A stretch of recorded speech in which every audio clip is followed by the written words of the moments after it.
But we couldn't travel with you. Why not? Because you, sir, are not one of us. You suck! This one gets a TARDIS. So here we are, back. Dot and Bubble on the Bucket Think Tank, or Bubble and Dot. Bot? Double? Double bot? Anyway, social media is evil. It's pretty much it. Actually, technology is evil. This has been sort of a mainstay in Russell's era, or at least his original era. We had the Bluetooths that were about the Cybermen. Then we had, the Atmos system. So yeah, this is nothing new for Russell. So good for him, coming back to something he's familiar with. This was apparently something he'd envisioned as an 11th Doctor story, but apparently be more about class. And I think Russell kind of misses the point of what is created here. Because at the end of the day, while he is right, humanity is to blame, society is the problem. And to be fair, this era has had a couple of these things going on here. Space Babies, about a bureaucracy realizing, hey, it's not really cost efficient to monitor all these babies, so we're going to shut the system down.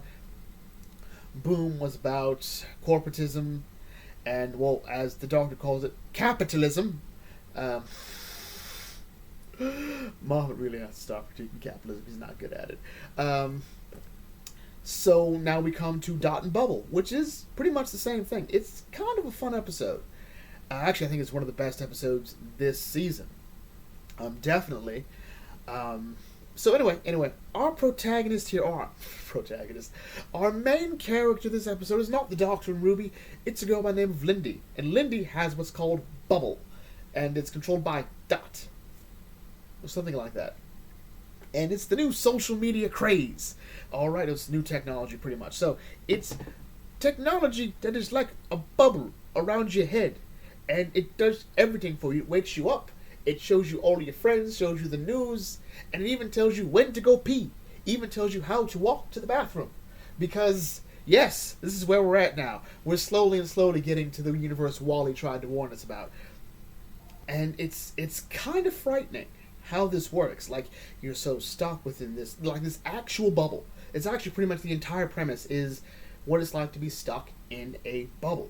And this sort of city they're in, it's called what? Fameline, stupid place, alright? Where it looks like everyone works in the tech industry because they don't really have a real job.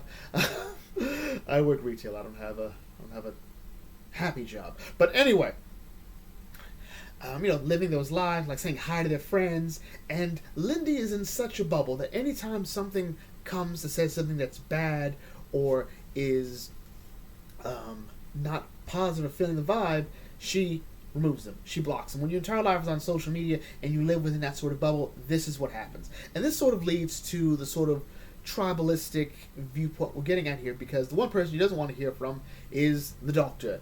And I'm not... And yeah, the big surprise, this ends with the whole thing about racism. And fine. But here's what makes it weird. This might be the first time where we're actually rooting for the monster. Because the premise here is that everyone's being eaten by these slugs things. And it's actually kind of frightening because they just sort of are there. Like, they're all so busy in the little social media bubbles, they don't realize, hey, right next to you, someone's getting eaten. That is a fun commentary there, too. We're all so busy on our phones, in our own little worlds, that we don't quite realize the actual madness going around us. Hey, while you're busy just chatting it up, people are dying right next to you. They're also dying outside, too, like somewhere, I promise you. Is that a puppy? Oh, no, someone's taking the dog for a walk. Okay. Anyway. So, what makes this frustrating is Lindy is so frustrating. And that's good. It's good because for the story, she has to be frustrating. She has to be annoying. She has to be someone we kind of don't want to save. But we have to, because that's what the Doctor does. Hey, these slugs are eating people. Well, I don't like them. But I don't mean they need to die.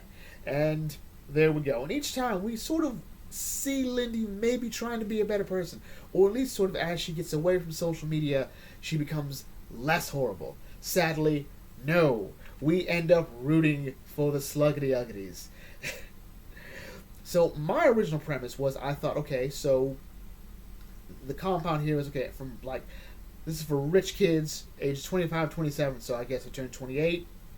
They have what? By then, if they don't impress their parents, their parents start over. Like, yeah, eat them. We'll do it again. No, it turns out the system is just really tired of the kids. Alright, it's like, you know what? No. They annoy me? No. It's fine. The best way to keep them happy is if they're no longer breathing anymore. Send the slugs to eat them. So, yeah, there we go. And there's like one guy. The one guy. He's like this pop star celebrity. And everyone loves him. He's like, yeah, I only use the bubble for work. After that, I turn it off and I go home and read. He's totally fine. He's totally normal. I can't wait for him to be the bad guy. He's like, no, I just don't use social media, except for my job. And that's why he can walk. Like, there's legit scenes where Lindy cannot walk without being told how to turn left or right without bubble. It's frightening. Like, really, really good. Oh my god. But then Lindy decides to betray the pop star guy, and then, as if we weren't already done with her after that, it turns out, everybody here don't like black people. So this is sort of where I think it kind of works and kind of doesn't. So after these people have spent their entire lives, well, I guess like 2 to 3 years, here they're like, okay, we'll go off into the forest and we'll tame the wilderness. But no, you guys can't do that. The doctor's like, so how about I just take you guys with me somewhere safe, somewhere clean, somewhere you can, start over and be fine. And it turns out, no, we can't work with you. Like, no, we did enough just listening to you. We can't get in that TARDIS with you. We can't get in that ship with you. And it turns out, yeah, it's 'cause he's black. Alright? And it's... I kind of wanted Ruby to be the one to really sort of take the stance here. The Doctor, or at least do both. Where the Doctor, come on, let me save you. Let me help you. They don't want to listen. They think they'll be better off without him. They won't. And I think it'd be funny if Ruby is sort of like, what is wrong with you people? And go from there. But this is Gatwa's moment to sort of shine. And I think he still cries in this one. He does a lot of crying. And to be fair, I sort of get it. Because he can't force them to come with him. At least not that many of them. How that many survived is beyond me. But whatever. So here's the thing. This is sort of why I disagree with the claim this is all... It kind of works and kind of doesn't. See, the whole beauty of how social media... It's like social media breeds white nationalism. Well, no. If anything, it breeds a hive mind mentality. Anything outside of the hive doesn't work. Now, the problem is, it does lead to that. This is sort of the idea that progressives are low-key racist. Alright? Because they do want everything to be based on color. So, this entire premise is very progressive. Social media handles, technology has replaced all the unsavory jobs. No one really has to work. Like Lindy mentions that I think she works like 3 hours a day. She spends the rest of the time on social media. This is kind of it. This is kind of the paradise progressives want. Ethno states. Well, leftists want. But whatever, we're not here to debate that. But anyway, so I want you to look at this bubble that she's in. It's perfect for her worldview. Everything there is selected. Nothing there is bad. It's all of her friends who happen to look and think just like her.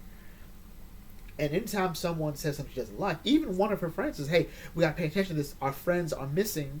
And Lindy doesn't want to hear it. She just moves them out like, bad vibes, don't want to hear it. No. The Doctor comes in, totally the outsider. She doesn't want to hear. And then Ruby comes in, looks like her. Alright, even is it better at speaking the lingo than the Doctor. Or rather, her face helped get her through because Ruby looks like she belongs in her social media group. I don't think Lindy even realizes that, for the most part.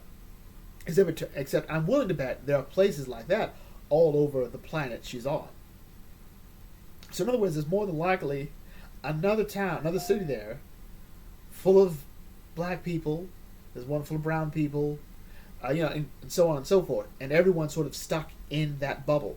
Alright? And so when met with something she doesn't like, she just moves it away.